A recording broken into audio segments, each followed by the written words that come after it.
I am a shell of the man I once was.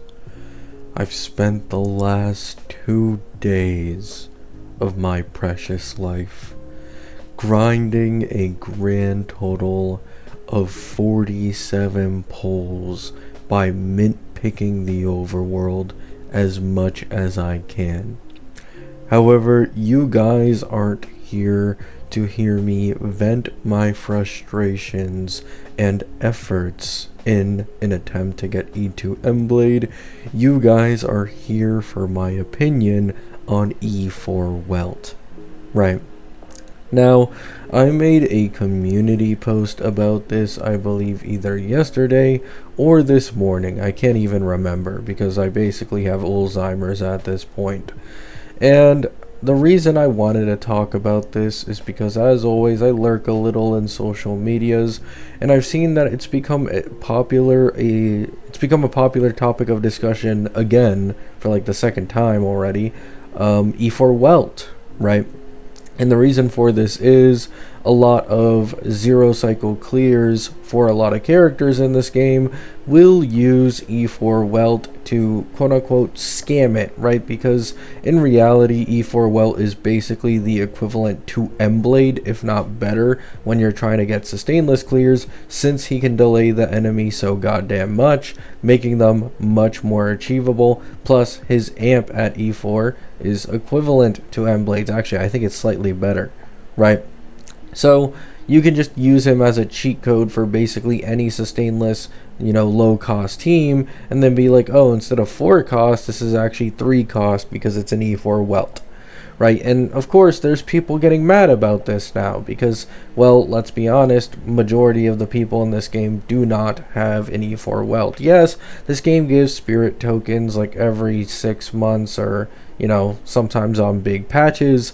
However, even then, it'd take you like 2 years to guarantee an E4 Welt if you had an E0 already, with golden tokens being given, which is a little unrealistic to most people, and to be honest, I don't blame them for thinking that way.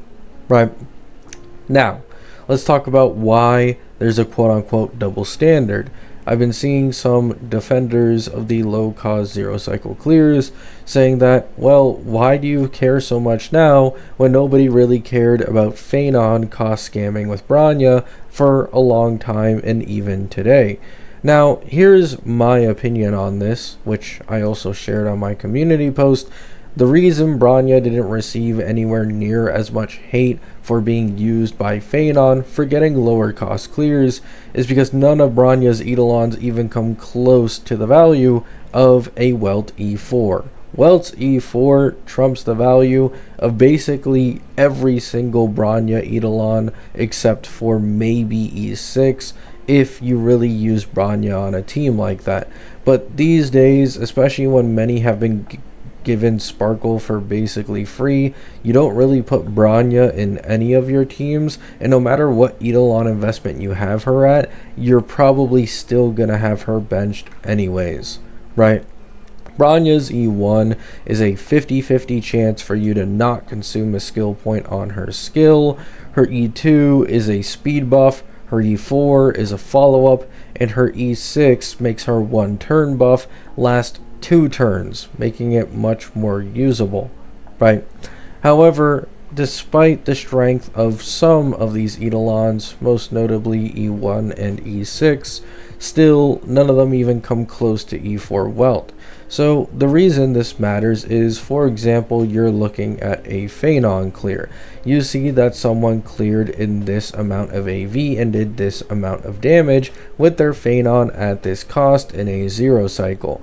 Even if they used an E4 Bronya, you, with your E0 or even E1 Bronya, you know that you can get the same performance, if not very close to that performance. Because while yes, it's a 4 Eidolon difference, those Eidolons don't really matter, right? There just isn't all that much of a difference between an E1 Bronya or an E0 Bronya and an E4 Bronya and Phanon teams. This unfortunately does not apply to Welt. Not only does one of his earlier Eidolons really help with his energy issues, however, his E4 is a fat 30% res reduction. Understand that this is a bigger debuffing capability than a majority of even top tier supports E1s, right? Tribby's E1 with 24% true damage, Robin's with 24% res pen. You as well have M-Blades with 20% res pen. Welt's is 30% res pen, and this E4 puts him on a level of buffing comparable to that of M-Blade. Literally the newest, strongest support in the entirety of the game that just released, right?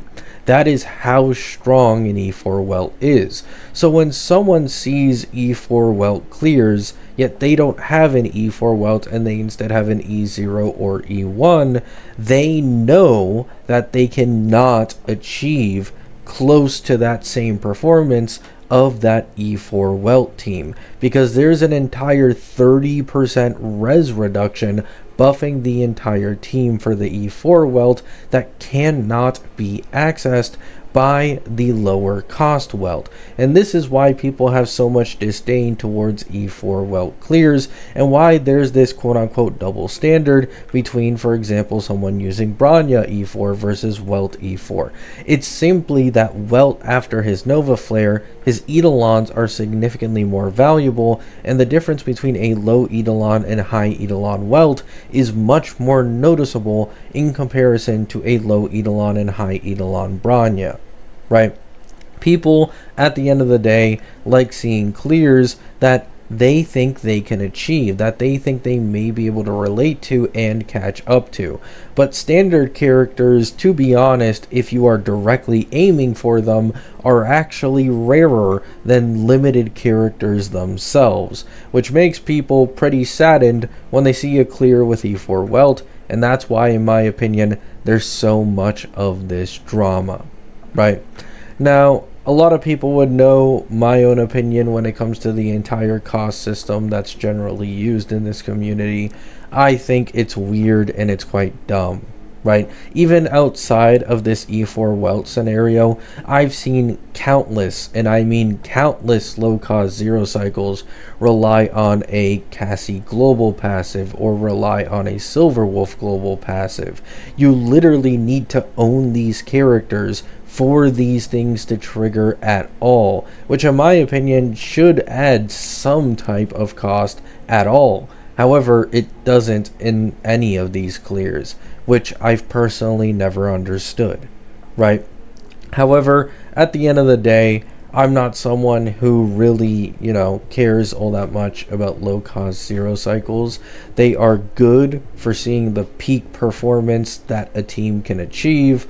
However, I really only use them these days for like beta gameplay, because a ton of beta gameplay is just zero cycles, and to see how good is this beta character, what's the peak performance of this beta character, are they maybe one of the strongest teams in the game, yada yada yada. That's basically the only time I care about this cost system, and I care about low cost zero cycles. The second these units actually make it to live, I don't give a shit anymore, because I don't need to actually estimate their value and their strength for my videos, right? Let me know what you guys think down in the comments. I'm gonna go back to mint picking. Hope you all have a great day. Hope you all have a great night. And peace out.